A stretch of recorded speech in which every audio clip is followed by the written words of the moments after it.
ಶ್ರೀರಾಮಚಂದ್ರ ಮತ್ತೆ ಹನುಮಂತನ ಮೊದಲ ಭೇಟಿ ಹೇಗಿತ್ತು ಗೊತ್ತಾ?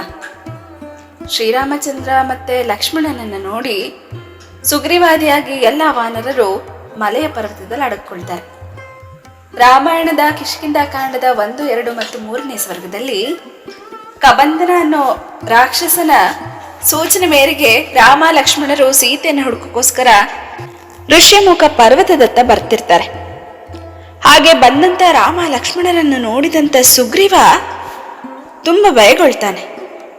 ಇವರು ಶಸ್ತ್ರಾಸ್ತ್ರಗಳನ್ನು ಇಟ್ಕೊಂಡಿದ್ದಾರೆ, ನಾರುಮುಡಿಗಳನ್ನು ಉಟ್ಕೊಂಡಿದ್ದಾರೆ, ಖಂಡಿತವಾಗಿ ಇವರನ್ನ ವಾಲಿ ಏನಾದ್ರೂ ಕಳಿಸಿರ್ಬೋದಾ ಅಂತ ತಿಳ್ಕೊಂಡು ಸುಗ್ರೀವ ತನ್ನ ಸಹಚರರಾದ ವಾನರ ಸೇನೆಯೊಂದಿಗೆ ಮತಂಗ ಮುನಿಗಳ ಆಶ್ರಮದಲ್ಲಿ ಅಡಕ್ಕೊಳ್ತಾರೆ.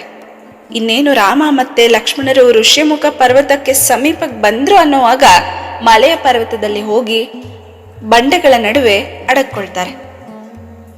ಆಗ ಸುಗ್ರೀವ ಎಲ್ರಿಗೂ ಹೇಳ್ತಾ ಇದ್ದಾನೆ, ಇವರನ್ನ ವಾಲಿ ಖಂಡಿತವಾಗ್ಲೂ ಕಳ್ಸಿದ್ದಾನೆ. ಯಾಕಂದ್ರೆ ಇವರು ನೋಡಕ್ಕೆ ಸನ್ಯಾಸಿಗಳ ಕಾಣಿಸ್ತಿದ್ದಾರೆ, ಆದ್ರೆ ಅವ್ರ ಮುಖದಲ್ಲಿರೋ ತೇಜಸ್ಸು ಪರಾಕ್ರಮಿಗಳದ್ದು. ಅವರಲ್ಲಿರುವಂತ ಶಸ್ತ್ರಾಸ್ತ್ರ ನೋಡಿದಿರಾ ಎಷ್ಟು ಬಲಿಷ್ಠವಾಗಿದೆ. ಹಾಗಾಗಿ ಖಂಡಿತವಾಗ್ಲೂ ಇವರು ವಾಲಿ ಕಡೆಯವರೇ ಅನ್ಸುತ್ತೆ ಅಂತ ಸುಗ್ರೀವಾದಿಯಾಗಿ ಎಲ್ರೂ ಭೀತಗೊಂಡಿದ್ದಾಗ ಸುಗ್ರೀವನ ಮಂತ್ರಿ ಮಾತ್ರ ಪ್ರಸನ್ನತೆಯಿಂದ ಕೂತಿದ್ದಾರೆ. ಅವರು ಸುಗ್ರೀವ ಹೇಳ್ತಿರೋ ಎಲ್ಲ ಮಾತುಗಳನ್ನ ಕೇಳಿಸ್ಕೊಂಡು ಸುಗ್ರೀವಂಗೆ ಹೇಳ್ತಿದ್ದಾರೆ, ಸುಗ್ರೀವ ವಾಲಿ ಯಾಕೆ ಇಲ್ಲಿಗೆ ಕಳಿಸ್ತಾನೆ? ಅವನೇ ಬರೋ ಹಾಗಿಲ್ಲ, ಹಾಗಿದ್ಮೇಲೆ ಅವನ್ ಸಹಚರರು ಇಲ್ಲಿಗೆ ಯಾಕೆ ಬರ್ತಾರೆ? ಅದು ಅಲ್ಲದೆ ಅವ್ರು ಯಾರು ಏನು ಅಂತ ತಿಳ್ಕೊಳ್ದೇನೆ ಅವ್ರನ್ನ ವಾಲಿನೇ ಕಳಿಸಿದ್ದಾರೆ ಅಂತ ನೀನ್ ಹೇಗ್ ತೀರ್ಮಾನ ಮಾಡ್ತೀಯಾ? ಈ ತರ ಹಿಂದು ಮುಂದೆ ಯೋಚನೆ ಮಾಡ್ದೇನೆ ತೀರ್ಮಾನ ತಗೊಳ್ಳೋದು ರಾಜನಾದವನ ಲಕ್ಷಣ ಅಲ್ಲ ಅಂತ ಹೇಳ್ತಾರೆ. ಅದು ಬೇರೆ ಯಾರೂ ಅಲ್ಲ, ಸುಗ್ರೀವನ ಮಂತ್ರಿ ಹನುಮಂತ. ಹನುಮಂತ ಹೇಳ್ದಂತ ಸಮಾಧಾನದ ಮಾತುಗಳನ್ನ ಕೇಳಿ ಸುಗ್ರೀವ ತುಸು ನಿರಾಳ ಆದ್ರೂ ಒಳಗೊಳಗೆ ಭಯ ಕೂಡ ಇದೆ. ಆಗ ಹನುಮಂತನಿಗೆ ಹೇಳ್ತಾನೆ, ನಿನಗೆ ವಾಲಿ ಬಗ್ಗೆ ಗೊತ್ತಿಲ್ಲ, ಅವನು ತುಂಬಾ ದೂರಾಲೋಚನೆ ಉಳ್ಳವನು. ರಾಜ ಅಂದಮೇಲೆ ಬೇರೆ ಬೇರೆ ರಾಜ್ಯಗಳ ರಾಜರು ಕೂಡ ಪರಿಚಯ ಇರ್ತಾರೆ. ಇವ್ರನ್ನ ನೋಡಿದ್ರೆ ರಾಜಕುಮಾರರಂತಾರೆ ಕಾಣಿಸ್ತಿದ್ದಾರೆ. ಹಾಗಾಗಿ ವಾಲಿನೇ ಇವ್ರನ್ನ ಕಳಿಸಿದಾನೆ ಅಂತ ನನ್ಗನ್ನಿಸ್ತಿದೆ. ನೀನ್ ನನ್ಗೊಂದು ಸಹಾಯ ಮಾಡು, ದಯವಿಟ್ಟು ನೀನ್ ಅವ್ರ ಹತ್ರ ಹೋಗಿ ಯಾರು ಏನು ಅಂತ ವಿಚಾರಿಸು ಅಂತ ಹೇಳ್ತಾನೆ. ಮಂತ್ರಿ ಆದ್ಮೇಲೆ ರಾಜನ ಮಾತು ಪಾಲಿಸ್ಲೇಬೇಕು. ಹಾಗಾಗಿ ಹನುಮಂತ ಇವರಿಬ್ಬರನ್ನ ಭೇಟಿ ಆಗೋಕೆ ಬರ್ತಾರೆ. ಇವರನ್ನ ಭೇಟಿ ಆಗೋಕೆ ಬಂದಂತ ಹನುಮಂತ ನಿಜ ರೂಪದಲ್ಲಿ ಬರದೆ ಒಬ್ಬ ಸನ್ಯಾಸಿ ರೂಪದಲ್ಲಿ ಬರ್ತಾರೆ. ಬಂದಂತ ಹನುಮಂತ ಇವರಿಬ್ಬರನ್ನ ನೋಡಿ ವಿನೀತನಾಗಿ ಕೈ ಮುಗಿದು ಕೇಳ್ತಾರೆ, ನಾನೆಲ್ಲೂ ನಿಮ್ಮನ್ನ ಈ ಕಡೆ ನೋಡಿಲ್ಲ, ಯಾರ್ ನೀವು? ನಿಮ್ಮನ್ನ ನೋಡ್ತಿದ್ರೆ ಸೂರ್ಯ ಪ್ರಭೆ ಉಳ್ಳವರ ಕಾಣಿಸ್ತೀರಾ, ಹಾಗೆ ಪರಾಕ್ರಮಶಾಲಿಗಳ ಕಾಣಿಸ್ತೀರಾ. ಆದ್ರೆ ನಿಮ್ಮ ಮುಖದಲ್ಲಿರುವಂತ ತೇಜಸ್ಸಿಗೂ ನೀವು ಹುಟ್ಟಿರ್ತಕ್ಕಂಥ ಬಟ್ಟೆಗೂ ಯಾವುದೇ ರೀತಿ ಸಂಬಂಧ ಇಲ್ಲ. ನೀವು ನಾರುಮುಡಿಗಳನ್ನು ಹುಟ್ಟಿದ್ದೀರಾ, ಮತ್ತೆ ಖಡ್ಗವನ್ನ ಇಟ್ಕೊಂಡಿದ್ದೀರಾ, ಬಿಲ್ಲು ಬಾಣಗಳನ್ನ ಇಟ್ಕೊಂಡಿದ್ದೀರಾ. ಯಾರ್ ನೀವು? ಇಲ್ಲಿಗೆ ಯಾಕೆ ಬಂದ್ರಿ? ಹೇಗ್ ಬಂದ್ರಿ ಅಂತ ದೀರ್ಘವಾಗಿ ಪ್ರಶ್ನೆಗಳನ್ನ ಕೇಳ್ತಾರೆ. ಮತ್ತೆ ದೀರ್ಘವಾಗಿ ಅವರನ್ನ ಹೊಗಳುತ್ತಾರೆ. ಹನುಮಂತನ ಮಾತು ಕೇಳ್ದಂತ ರಾಮನಿಗೆ ತುಂಬಾ ಸಂತೋಷವಾಗತ್ತೆ.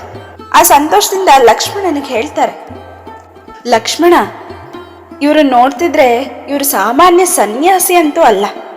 ಯಾರು 3 ವೇದಗಳನ್ನು ಅಧ್ಯಯನ ಮಾಡಿ ಪಂಡಿತರಾಗಿರ್ತಾರೋ, ನಿಪುಣರಾಗಿರ್ತಾರೋ ಅವ್ರು ಮಾತ್ರ ಈ ರೀತಿಯಾಗಿ ಯಾವುದೇ ಲೋಪದೋಷಗಳು ಅವರ ವಾಕ್ಯದಲ್ಲಿರ್ದನೆ, ಯಾವುದೇ ಏರಿಳಿತಗಳಿಲ್ದನೆ ದೀರ್ಘವಾಗಿ ಮಾತನಾಡೋಕ್ ಸಾಧ್ಯ.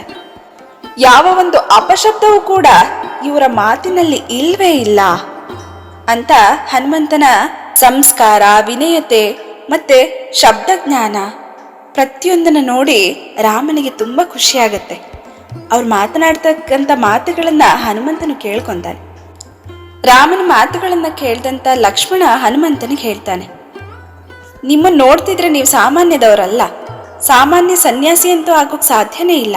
ಯಾರ್ ನೀವು ಅಂತ ಕೇಳಿದಾಗ ಶ್ರೀರಾಮ ಲಕ್ಷ್ಮಣನಿಗೆ ಹನುಮಂತನ ವಿಚಾರವಾಗಿ ಹೇಳುವಾಗ ಹನುಮಂತನಿಗನ್ಸುತ್ತೆ, ಒಬ್ಬ ಶ್ರೇಷ್ಠ ವ್ಯಕ್ತಿ ಮಾತ್ರ ಇನ್ನೊಬ್ಬ ವ್ಯಕ್ತಿಯ ಗುಣಗಳನ್ನ ಶ್ಲಾಘನೆ ಮಾಡೋದಕ್ಕೆ ಸಾಧ್ಯ. ಹಾಗಾಗಿ ಇವರು ಕೂಡ ಮಹಾನ್ ವ್ಯಕ್ತಿ ಇರ್ಬೋದು ಅಂತ ತಿಳ್ಕೊಂಡು ಹನುಮಂತ ತನ್ನ ನಿಜ ಸ್ವರೂಪವನ್ನ ಅವ್ರ ಮುಂದೆ ತರ್ತಾನೆ. ಅವ್ರಿಗೆ ಹೇಳ್ತಾರೆ, ನಾನು ಹನುಮಂತ ಸುಗ್ರೀವನ ಮಂತ್ರಿ. ವಾಲಿಂದ ಅನ್ಯಾಯಕ್ಕೊಳಗಾದಂತ ಸುಗ್ರೀವ ಇಲ್ಲಿ ಋಷ್ಯಮುಖ ಪರ್ವತದಲ್ಲಿ ಉಳಿದಿದ್ದಾನೆ, ನಿಮ್ಮ ಬಗ್ಗೆ ತಿಳ್ಕೊಂಡ್ ಬಾ ಅಂತ ನನ್ನ ಇಲ್ಲಿ ಕಳಿಸಿದ್ದಾನೆ ಅಂತ ಹೇಳ್ತಾರೆ. ಇದನ್ ಕೇಳ್ದಂತ ರಾಮ ಲಕ್ಷ್ಮಣನಿಗೆ ಇಬ್ರಿಗೂ ಖುಷಿ ಆಗತ್ತೆ. ಲಕ್ಷ್ಮಣ ಹೇಳ್ತಾನೆ, ಹಾಗಾದ್ರೆ ನಾವು ಕೂಡ ಸುಗ್ರೀವನನ್ನೇ ಹುಡುಕೊಂಡು ಇಲ್ಲಿಗೆ ಬಂದಿದ್ದೀವಿ, ಸುಗ್ರೀವನ್ ಬಗ್ಗೆ ಕಬಂಧನ ಅನ್ನೋ ರಾಕ್ಷಸ ಎಲ್ಲವನ್ನು ಹೇಳಿದಾನೆ ಅಂತ ಹೇಳಿ ತಮ್ಮ ವೃತ್ತಾಂತವನ್ನೆಲ್ಲ ಹೇಳ್ತಾರೆ. ಹಾಗೆ ಸೀತೆನ ಒಬ್ಬ ರಾಕ್ಷಸ ಅಪಹರಣ ಮಾಡಿದಾನೆ, ಹಾಗಾಗಿ ಸುಗ್ರೀವನಿಗೆ ಇದೆಲ್ಲ ತಿಳಿದಿರುತ್ತೆ ಅಂತ ನಾವಿಲ್ಲಿಗೆ ಬಂದ್ವಿ ಅಂತ ಹೇಳಿದಾಗ ಹನುಮಂತನಿಗೆ ತುಂಬಾ ಖುಷಿ ಆಗತ್ತೆ. ಪರಾಕ್ರಮಗಳಾಗಿರುವಂತ ಇವರಿಬ್ರು ಸುಗ್ರೀವನ್ ಜೊತೆ ಇದ್ರೆ ಅನ್ಯಾಯ ಆಗಿರೋ ಸುಗ್ರೀವಂಗೂ ನ್ಯಾಯ ಸಿಗುತ್ತೆ ಅನ್ಕೊಂಡು ರಾಮ ಮತ್ತೆ ಲಕ್ಷ್ಮಣರನ್ನ ಸುಗ್ರೀವನಲ್ಲಿ ಕರ್ಕೊಂಡು ಹೋಗಕ್ ಒಪ್ಕೊಂತಾರೆ. ಹಾಗೆ ತಮ್ಮ ಭುಜದ ಮೇಲೆ ಅವರಿಬ್ರನ್ನ ಕೂರಿಸ್ಕೊಂಡು ಋಷ್ಯಮುಖ ಪರ್ವತದತ್ತ ಕರ್ಕೊಂಡು ಹೋಗ್ತಾರೆ. ರಾಮ ಮತ್ತೆ ಹನುಮಂತನ ಭೇಟಿ ಇಲ್ಲಿ ನಮಗೆ ಸನ್ನಿವೇಶವಾಗಿ ಕಾಣ್ಬೋದು, ಆದ್ರೆ ಇದು ಮುಂಚೆನೆ ನಿರ್ಧಾರ ಆಗಿರುತ್ತೆ. ರಾವಣನ ಸಂಹಾರಕ್ಕೆ ಎಲ್ಲ ದೇವತೆಗಳು ಬ್ರಹ್ಮನಲ್ಲಿಗೆ ಹೋಗಿ ಮತ್ತೆ ವಿಷ್ಣುವಿನಲ್ಲಿ ಕೇಳಿದಾಗ ವಿಷ್ಣು ನಾನು ರಾಮನಾಗಿ ಜನಿಸ್ತೀನಿ ಅಂತ ಹೇಳ್ತಾರೆ. ಹಾಗಾಗಿ ಬ್ರಹ್ಮ ರಾಮನ ಸಹಾಯಕ್ಕಾಗಿ ವಾನರ ಸೇನೆಯನ್ನ ಮಾಡಬೇಕಿರುತ್ತೆ.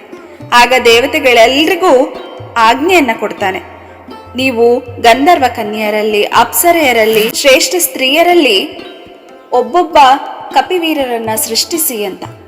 ಹಾಗಾಗಿ ಪ್ರತಿಯೊಬ್ಬ ದೇವತೆಗಳಿಗೂ ಒಬ್ಬೊಬ್ಬ ಕಪಿವೀರರು ಹುಡ್ತಾರೆ. ಇದರ ಉಲ್ಲೇಖ ಬಾಲಕಾಂಡದ 17ನೇ ಸರ್ಗದಲ್ಲಿದೆ.